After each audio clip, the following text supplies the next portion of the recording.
Começa agora Ponto de Vista na TV, um programa da Associação dos Adesguianos de Uberlândia, que era o nosso programa chamado anteriormente Adesg na TV. Mudamos o nome, mas as caras continuam a mesma. Ao meu lado, o ex-delegado da Adesg de Uberlândia, ele vai explicar por que ex-delegado daqui a pouco, Eduardo Luiz da Mata Gonçalves. Obrigado, Eduardo. Boa noite, obrigado. E ao nosso lado também, professor emérito da Adesg aqui de Uberlândia e também da região, em Araguari e outras cidades, Coronel José Augusto de Barros, mais conhecido como Coronel Barros. Obrigado, Coronel. Um prazer estar de volta. Vamos conversar. Ponto de vista agora, não a Adesg na TV. Eduardo, eu falei ex-delegado da Adesg. O que aconteceu para culminar com o fechamento da Adesg em Uberlândia? Veja bem, a Adesg Uberlândia tinha completado agora, nesse ano de 2012, 41 anos de atividade plena em Uberlândia. Mas nós somos subordinados à Adesg Nacional, que fica no Rio de Janeiro. E no dia 12 de janeiro, o presidente tomou um novo presidente tomou posse nessa data. E, por normas, o presidente que transmite o cargo, ele exonera todos os delegados das delegacias do Brasil. Isso é de praxe? É de praxe. Isso é uma obrigação, né? Porque é um cargo de confiança, então o presidente que está saindo, ele exonera todos os delegados. E, de praxe, mas não é obrigatório, no dia seguinte o novo presidente reconduz os mesmos delegados para a sua cadeira nas diversas delegacias do Brasil. Acontece que o novo presidente que tomou posse é um delegado da Polícia Federal e ele teve uma decisão de extinguir todas as delegacias situadas no interior, nas cidades do interior. Ou seja, manteve só as capitais? Manteve delegacias só nas capitais. Então ele extinguiu as delegacias de Uberaba, Uberlândia e Juiz de Fora. Em vista disso, nós tomamos uma decisão, porque quem conhece a história da Adesg de Uberlândia há de convir que foi uma luta muito grande para nós chegarmos à posição de delegacia. E nós chegamos a um status que praticamente supera as demais delegacias, inclusive das próprias capitais. E com isso nós tomamos a decisão de deixar o nosso cargo para a vontade do presidente, para que ele nomeasse novas pessoas para assumir a representação de Uberlândia, que passou a ser subordinada à delegacia de Belo Horizonte. Mas o delegado de Belo Horizonte foi nomeado? O delegado de Belo Horizonte foi reconduzido ao cargo. Mas ele não veio até Uberlândia para conversar com os adesguianos, com a diretoria que estava até o dia da exoneração? O que muito me estranha foi a atitude, o silêncio imposto tanto pelo delegado de Belo Horizonte quanto pelo presidente da Adesg Nacional. Porque nós tomamos a decisão de não aceitar, não pedimos em momento algum exigência para que permanecêssemos como delegacia, apenas nos retiramos e deixamos a vontade da delegacia de Belo Horizonte e da Adesg Nacional. E o que muito nos estranha foi o silêncio imposto por eles, porque eles não tomaram nenhuma atitude, nenhuma decisão para que mantivesse esta representação em Uberlândia. Esse prazo foi dado até o mês de abril, estendido até maio e junho. Como eles não se manifestaram de maneira alguma, nós fechamos a Adesg de Uberlândia. Ou seja, o escritório deixou de existir, a sala foi entregue, todos os equipamentos e arquivos guardados. Todos os equipamentos e arquivos guardados, todo o nosso acervo foi encaixotado e está guardado nas dependências do 11º Batalhão de Engenharia de Construção. Coronel Barros, o senhor professor ali da Adesg durante vários anos, né? Como é que o senhor sentiu, ou seja, recebeu essa notícia? Olha, o Gregório, veja, a notícia, como receber a notícia, naturalmente, por tudo que o próprio Eduardo já levantou, foi um choque coletivo. Agora, eu gostaria de me deter mais numa análise, vamos chamar de institucional, porque as coisas estão acontecendo. Eu diria até que já fosse latente, porque as situações de mudança, né, e alguém já filosofou de permanente só mudança, eu concordo integralmente com isso, mas as mudanças, elas, quando chegam a se apresentar, elas têm um passado.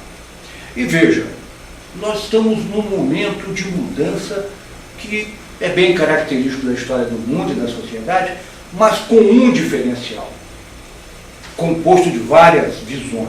Eu diria, os temas são novos, os atores são novos, a busca de informação é muito mais ampla do que já foi e o tempo de resposta é necessariamente mais curto.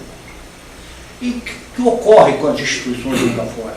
Olha, do Vaticano ao sistema financeiro global, passando pelas estruturas do Estado e até por nós mesmos, diante do que ocorre dia a dia e vem até nós, você percebe isso. E você busca, naturalmente, o melhor caminho para o resultado.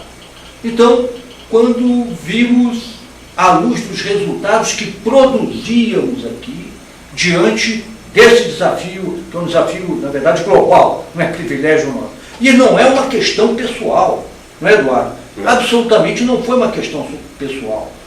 E não é uma questão simplesmente de nome, delegacia ou representação. A questão não é essa.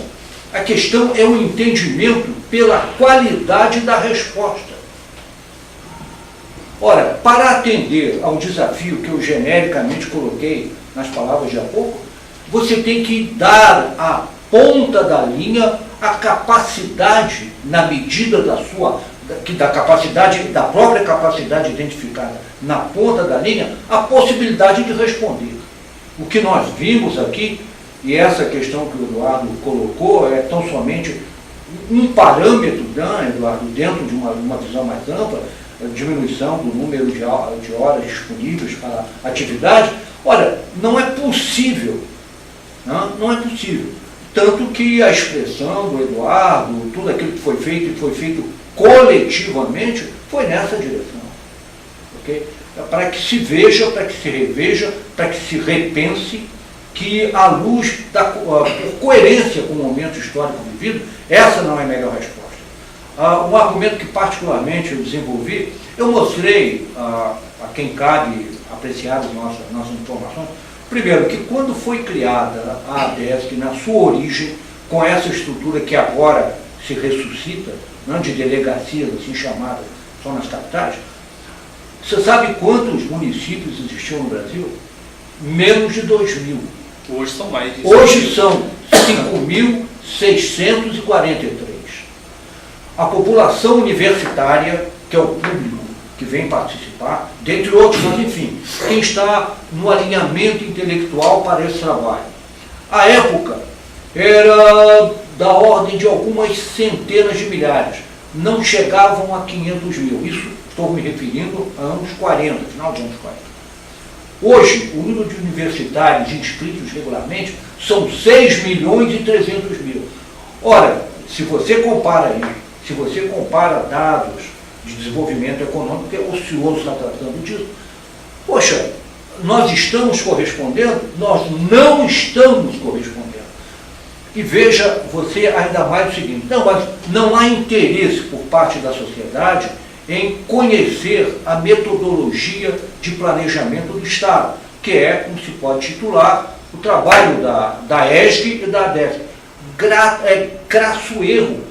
O que mais a sociedade clama é para entender como o Estado pensa, para que a própria iniciativa privada entenda o apoio que pode ter na estrutura do Estado.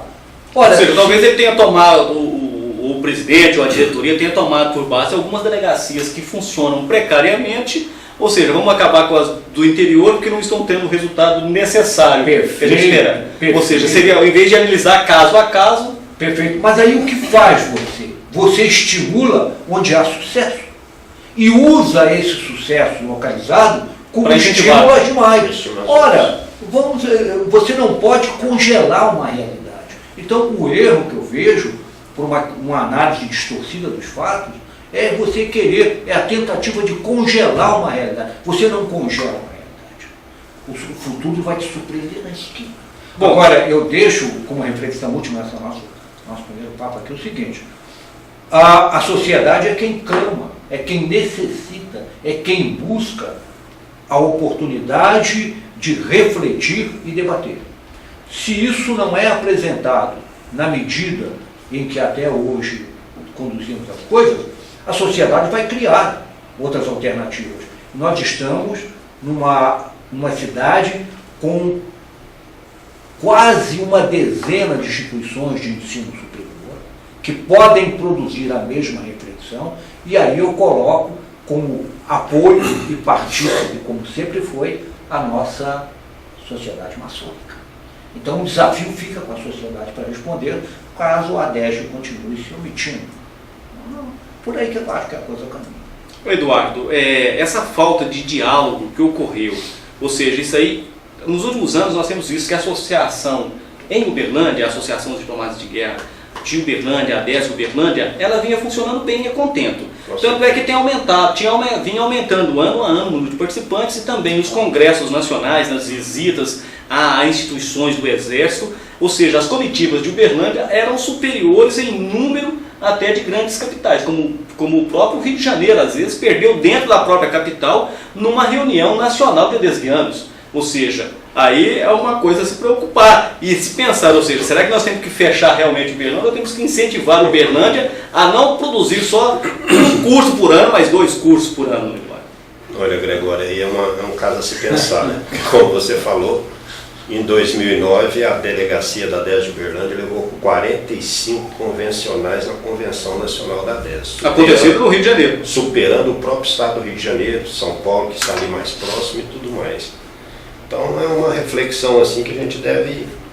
E em 2011 também foi para o comando do Amazonas. Em 2011 nós levamos uma turma de 36 para conhecer o Comando Militar da Amazônia. Me parece que uma lá do Sul levou 10.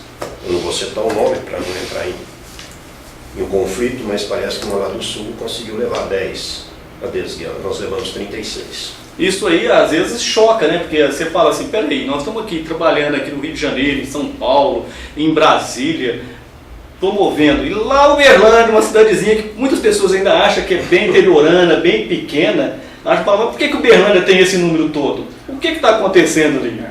Você sabe, Gregório, às vezes a percepção da realidade escapa. Você se torna prisioneiro de uma visão preferencial que você criou para você. Você ainda continua olhando a estrutura com olhos de passado. Agora, eu repito a você, você não congela uma realidade. A ADESG não é simplesmente uma vitrine em exposição numa determinada situação permanente. Não, ela sempre foi, e esse é o ideal da própria ESG. Por que existe a ESG? Por que a ESG foi criada? Talvez caiba uma curtíssima reflexão sobre isso. Como resposta do Estado brasileiro, a uma mudança, esse início de aceleração que eu falei há pouco, isso é o imediato pós-guerra, pós-Segunda Guerra Mundial. Então, o mundo ali mudou. Né? Você passou a iniciar uma unipolaridade, passou para uma situação de bipolaridade, de grande competição e um advento em velocidade igualmente acelerada de um desembocar científico. Você tinha que dar respostas. As respostas políticas, econômicas, sociais, inclusive, vigentes até a Segunda Guerra Mundial, não mais atendiam aos fatos novos. Ora, então o que fez o Estado brasileiro, que participou dessa mudança global? Instituiu um foco de estudo para reflexão e aprimoramento do planejamento do Estado, junto com a sociedade. Haja vista como eram representativas as turmas, as primeiras turmas da ESG, um curso permanente de um ano. O próprio ex-presidente Castelo Branco pertenceu a uma dessas turmas. O número de senadores e deputados era expressivo, do judiciário de igual maneira. Entende? Naturalmente é preciso perceber-se aí que essa ideia de debater o planejamento do Estado, ela absolutamente nunca foi engessada como ideia. Ela precisa, inclusive, se alimentar constantemente das reflexões da academia. Né? Porque quem pensa planejamento muito longe ficou a ideia de que apenas o Estado tem visão para isso. Negativo. Né? Nós somos uma sociedade partícipe democrática que é. Então, essas visões, elas são muito distantes da realidade. Entende? Então, fica por tudo isso entendendo que a visão essa que chegou ao momento, e eu não coloco isso como crise. Eu coloco isso como oportunidade de reflexão e mudança. Eu creio que vai mudar. O Coronel Bastos citou aí o Castelo Branco como ex-guiano, e eu lembro aqui que o Banco Central foi criado por um ex-guiano, por um mineiro, quando ele fez o curso da ESG, chamado Tancredo Neves. Perfeito. Mais um líder que surgiu aí de dentro. Se olharmos, isso diz do valor da reflexão numa oportunidade absolutamente interdisciplinar. Entenda isso. Ali você não tem ilhas de saber, ilhas específicas que se apresentam e que se resguardam do contato com o outro. Isso não acontece. Bom, eu falei de líderes porque muitas entidades, a CIUB, CDL, Fundação Maçônica, Sociedade Médica, Sindicato Rural, várias entidades dessas já tentaram, sem esquecer a FIENG. Se eu esquecer a FIENG, o Pedro Lacerda me trucida depois. Bom, já tentou falar, Uberlândia precisa de líderes, a sociedade precisa de líderes e vamos criar um curso para formação de líderes. Mas a maioria desses cursos começam e param. Por que acontece isso, Eduardo? O que você acha que falta liderança? O que falta? Porque o pessoal começa aí, a reunião é na terça-feira, depois eles mudam já, agora as reuniões vão ser na quinta, porque o fulano não pode ir na terça, aí o que ia na terça não pode ir na quinta, e vira um rolo, no final tem 3, 4 aulas e para-se os cursos de formação de líderes. Por que acontece isso? Olha, Gregório, isso aí é inexplicável, né? A própria Fundação Maçônica começou um curso de liderança aí. Formação de liderança. Lá em todos eles tentaram fazer esse curso de liderança. O curso foi interrompido, não sei nem se volta e quando volta. Mas eu quero lembrar que a maior formação de líderes dentro do município de Uberlândia foi a então delegacia da DESG de Uberlândia. Porque a DESG formava líderes. Isso é importante, ou seja, então nós temos que criar aí a Associação dos Líderes Guianos, criar aí um curso e utilizar esse espaço que a DESG não quis que Uberlândia mantivesse aberto, né? Ou seja, criar novas lideranças. Quando a gente fala em líder, a gente pensa logo ou no prefeito, ou no deputado federal, no senador. Líder é só esse, comandante. Olha, essa questão, essa provocação, ela é muito interessante. E eu me lembro de são coisas que ficam lá atrás, mas que na verdade iluminaram, né, a trajetória de vida da gente. Uma das primeiras definições de liderança ou de líder que eu encontrei na minha vida foi: um líder se faz pela confiança que inspira. Olha, isso está lá atrás. Eu me lembro da figura que emoldurava essa frase tão bonita. Era um guia de cordada. Era o camarada na frente com a corda, buscando os pontos de apoio, e a turma lá atrás, pronta para subir. Não, o coronel Tovar, que está nos vendo aqui, está rindo, ele conhece isso muito bem. A turma cá atrás, na expectativa. Agora, observe isso, eles só se lançariam se ele chegasse ao topo. Não, e pela confiança dele, porque eles se lançariam antes que ele chegasse ao topo, não é assim, você vai por etapas, né? Eu acho essa frase emblemática. Olhando isso agora, é o que você está provocando a gente a olhar, eu diria para você o seguinte: há o clamor pela liderança. Sempre houve, na verdade, o clamor pela liderança. Aquilo que eu falei há pouco, que o tempo de respostas que caracteriza o nosso tempo é cada vez mais curto, eu diria que essa necessidade faz ou endossa o clamor pelo líder. Você tem que ter a resposta, mas não é aquela resposta dada de inopino, é a resposta dada por alguém do qual você tem confiança, né? Muito bem, agora, como pensar isso aí? Algumas reflexões que eu já vi colocam a questão das gerações. Porque eu tinha o líder, meu pai, né? O primeiro líder é o pai da gente, depois era o professor. Aí depois eu fui vendo que não era só o pai e o professor, nós tínhamos aí os nossos políticos, nosso empresário, nosso patrão. cada um na sua esfera de atuação. Agora, essa questão de colocar a liderança como um aspecto exclusivamente ligado à geração, ou que a geração pode ser um impedimento a partir de determinado ponto, eu absolutamente não concordo. Eu acho isso algo que deve ser relativizado.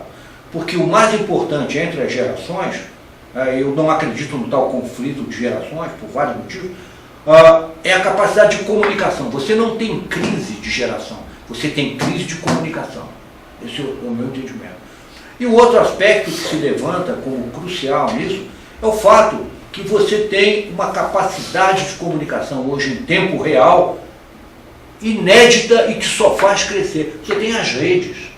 Hoje trabalhamos em rede todos nós, né? Trabalhamos em rede.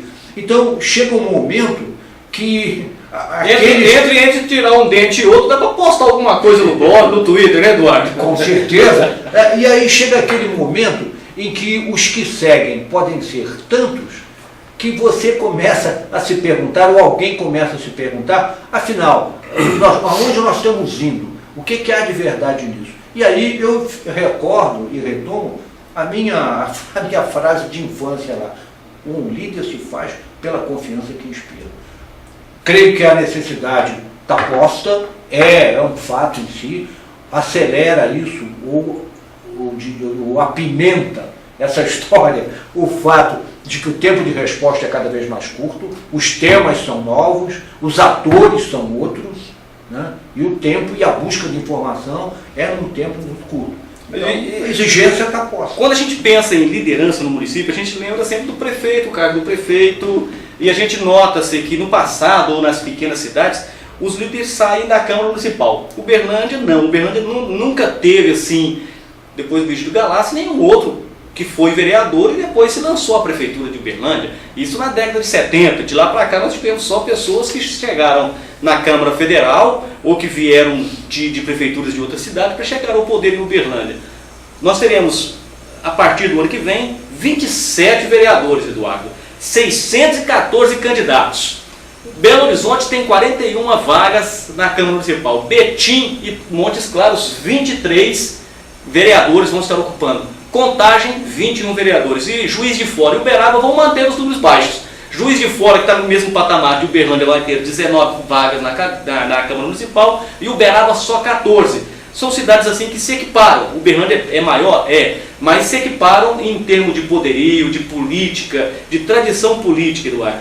Você acredita que desses 27 vereadores aí nós temos condições de fazer algum líder ali que se projete realmente para chegar algum dia à prefeitura? Olha, ou está difícil? Está difícil, viu? É um vestibular difícil esse, né? É um vestibular difícil. Primeiro porque a gente não sabe quem serão os 27 ocupantes dessas vagas, né? Ainda não dá para fazer uma análise assim. Diz-se que vai renovar mais de 50% da atual Câmara. Pela tradição da política em Uberlândia, sempre 51% é renovado. A média de 51% é renovada a cada eleição na Câmara de Vereadores. Ou seja, pode ser que no meio desses 51 que vai ser renovado, volte algum ex-vereador. Que naturalmente que ele vai querer novamente estar ali ocupando um cargo de vereador na Câmara de Uberlândia. Agora, se são 21 vereadores hoje, vão ser 27. Se desses 21, um não sai porque é candidato a vice-prefeito, que é o Carrijo. O Murilo não sai candidato a vereador. O vereador Ronaldo Alves pode não ser candidato porque está com um problema aí com o TRE, vai tentar aí uma liminar para conseguir sair candidato a vereador, ou seja, são 18 vereadores. Se 51% de 18 não voltam, nós teremos aí uma renovação, talvez, de mais de 50%, 60%. Talvez só 8 vereadores continuem na Câmara Municipal. Isso aí é falta de liderança deles, ou trabalho para líder, para virar um líder, comandante. Olha, eu me afasto da personalização da questão. Então, eu me centro no seguinte aspecto. O que levou a essa mudança, afinal? Né? É uma mudança. Nós estamos falando de mudança aqui, desde que começamos a conversa. Né? Então, a fundamentação legal, inclusive, é a proporcionalidade ao colégio eleitoral considerado. Com isso, o objetivo dessa visão de proporcionalidade é trazer para a casa dos representantes do povo, disso que nós estamos tratando, a condição de representatividade a mais efetiva. Então, em tese, nós temos aqui um objetivo altamente meritório. Eu vejo assim, altamente meritório. E nessa questão, eu acho interessante e fico com a reflexão de que você, com o maior número de vagas, diante do desafio que você tem, genericamente eu coloquei, volto a ele só para fixar as ideias, novos temas, novos atores sociais, a busca do conhecimento e da participação social, e o tempo curto, porque os fatos agora se aceleram na sua ordem de consequência, você tem um desafio para 27 homens abnegados. O que se espera disso é o melhor resultado possível. Na medida que isso se traduza nessa direção, com toda certeza haverá aí um respaldo da resposta, uma condição de liderança surgindo, com toda certeza. O senhor vota em Uberlândia? Voto, sou eleitor de Uberlândia. Então tá bom, então nós vamos ter aí a certeza de que pelo menos as pessoas que trabalharam, que conheceram, que estudaram a DESG possam incentivar os seus colegas, os seus companheiros, familiares a votar conscientemente no mês de outubro.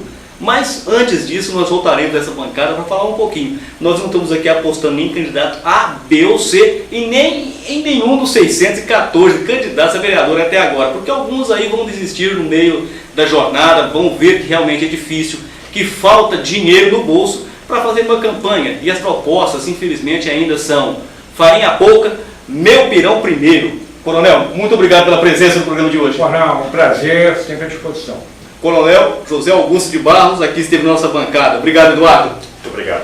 Eduardo Luiz da Mata Gonçalves, também presente aqui no Ponto de Vista na TV, um programa da Associação dos Diplomados da Escola Superior de Guerra de Uberlândia, a DESG Uberlândia. Um abraço, até o próximo programa.